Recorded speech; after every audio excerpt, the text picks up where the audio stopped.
안녕하세요. 반갑습니다. 성경을 하루 한 장 내지 두 장 읽어서 성경을 통독하는 프로그램 이 방에 찾아오신 여러분들 주의 이름으로 환영합니다. 오늘은 민수기 13장에 나오는 말씀, 이스라엘 백성들이 가나안 땅에 정탐꾼을 보내는 말씀을 함께 나누게 됩니다. 이스라엘 백성들은 어쨌든 젖과 꿀이 흐르는 땅을 향해서 출발을 했고, 신명기에 의하면 10하루 만에 그들이 목적지에 도착을 합니다. 신명기에 보면 가데스 바네아라고 하는 곳에 도착을 하는데, 거기에는 그 가데스 바네아는 바로 지금의 에브라임 산지 바로 곁을 의미합니다. 그러므로 목적지에 도착을 한 겁니다. 자, 그때 모세가 명령을 하죠. 자, 이제 목적지에 왔다. 하나님 우리에게 젖과 꿀이 흐르는 땅을 주셨다. 그러니까 올라가서 취하라 하고 명령을 내립니다. 그런데 그때 지도자들이 모이죠. 지도자들이 모여서 모세를 향해서 요청을 합니다. 우리가 어차피 저 땅을 다 정복할 텐데 우리가 미리 정탐꾼을 보내어서 어떤 사람이 살고 있는지, 지형은 어떤지 다 알아보고 난 다음에 가도 늦지 않겠습니까? 그러니까 정탐꾼을 보냈다가 조사를 하고 나서 들어가십시다 라고 요청을 합니다.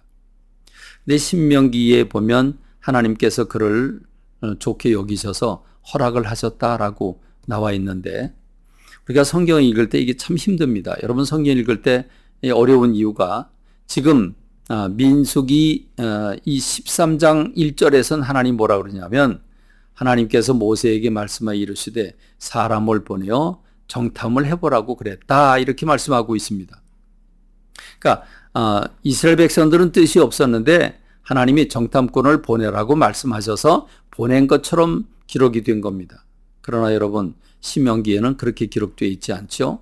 신명기에는 모세가 직접 가라고, 이제 준비됐으니까 가라고, 하나님이 다 주시기 약속하셨으니까 가라고 하지만 이스라엘 백성들이 몰려와서 정탐꾼을 보내자고 했고, 모세가 그걸 좋게 여겨서 정탐꾼을 보내는데 각 지파별로 12지파에서 한 명씩 대표 12명을 뽑게 됩니다.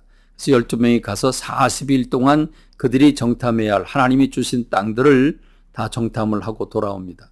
그들이 돌아올 때 우리말로 말하면 뭐 그냥 장대에다가, 지게 작대기에다가 포도 한 송이가 아니라 한 줄기죠. 한 줄기, 한 덩쿨을 그 막대기에 꿰어 가지고 오는데, 그와 더불어서 석류를 비롯해서 그 땅에 과일을 가지고 올라옵니다. 여러분, 광야를 걷다가 이제 젖과 꿀이 흐르는 땅, 하나님이 약속하신 땅에 들어가 보니 포도가 지천이고 과일이 지천인데 그 땅에서 나는 농산물을 바라보니까 얼마나 싱그럽고 얼마나 풍성한지 정말 그들은 입이 딱 벌어졌습니다. 그 정탐꾼들이 그걸 보는 마음은 어떠했을까 싶습니다. 어쨌든 그들이 정탐꾼들이 다 보고 돌아옵니다. 12명이 40일 동안을 정탐하고 돌아오는데, 이렇게 그 포도나무 가지를 베어가지고 막대기에 끼워서 그렇게 매달아가지고 오고, 거기다 석류나 무화과나무 열매를 같이 따가지고 옵니다. 여러분, 그걸 보고를 하면서 그들은 비교적 객관적인 보고를 합니다. 가보니까 그 땅의 거주민들은 거인들이더라.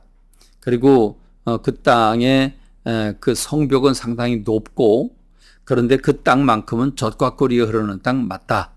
이렇게 보고를 합니다. 자, 이렇게 보고를 하자 갈렙이라고 하는 사람, 유다 지파의 대표죠. 그 정탐꾼으로 갔던 갈렙이 뛰어나와서 우리가 올라가서 우리가 취하자.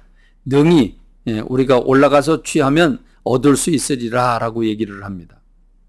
그러자 10명의 정탐꾼들, 여호수아와 갈렙을 지휘한 나머지 10명의 정탐꾼들은 마음을 합해서 그 땅이 젖과 꿀이 흐르는 땅이 맞기는 한데 우린 거기 못 들어가.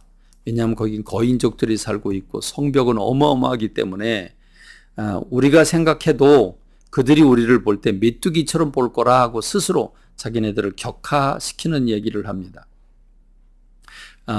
여러분, 이게 참 중요한 게 말입니다. 동일한 곳을, 동일한 장소를 동일한 기간 동안 똑같이 보았는데 그들이 가진 눈으로 똑같이 땅을 밟고 똑같이 그들의 손으로 과일을 따먹어 보고 그리고 그들의 그 모든 눈으로 다 확인까지 했는데 그런데 여러분 갈렙이라고 하는 사람은 능히 취할 수 있다. 올라가자라고 얘기를 하는 반면에 나머지 10명의 사람들은 아니다. 우리는 못 들어간다. 그들 보기에 우리는 메뚜기다. 생각해봐라. 우리가 어떻게 그 땅을 정복하냐. 우린 그들과 대항할 수 없다라고 말하게 됩니다. 여러분 우리는 여기서 한 가지 깨닫는 게 있습니다. 시각입니다. 시각을 어떤 시각을 갖느냐.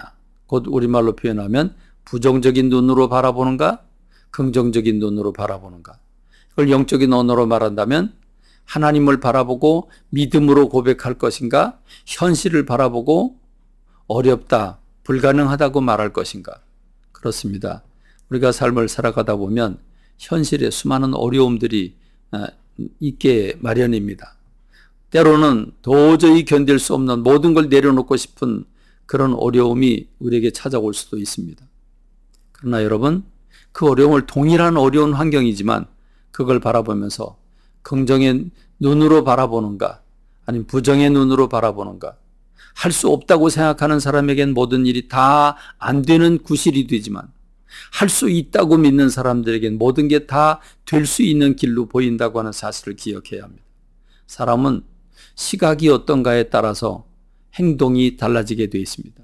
안 된다고 생각하는 사람은 힘이 나지 않습니다.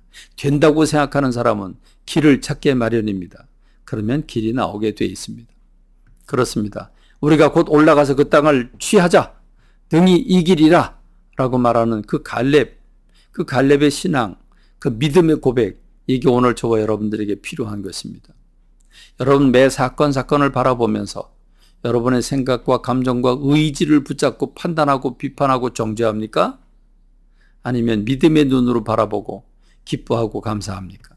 지금 비록 현실적으로는 힘들고 어렵지만 믿음의 눈으로 긍정의 눈으로 바라보면서 그걸 우리가 기뻐하고 감사하고 그 감사를 표현하게 되면 그 땅 곧 우리 것이 되게 돼 있고 그 문제는 승리로 끝나게 되는 줄로 믿습니다.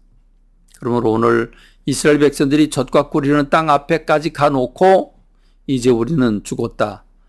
그들이 우리를 바라본 메뚜기처럼 볼 거라고 하는 참 부정적인 이미지를 가지고 자기를 격화시키면서 아무것도 할 수 없는 상태로 만들어 놓는 것은 얼마나 불행한 일인지 모릅니다. 이걸 보고 매사에 적용하고 깨닫는 우리가 되기를 바랍니다. 감사합니다. 말씀 뵙겠습니다.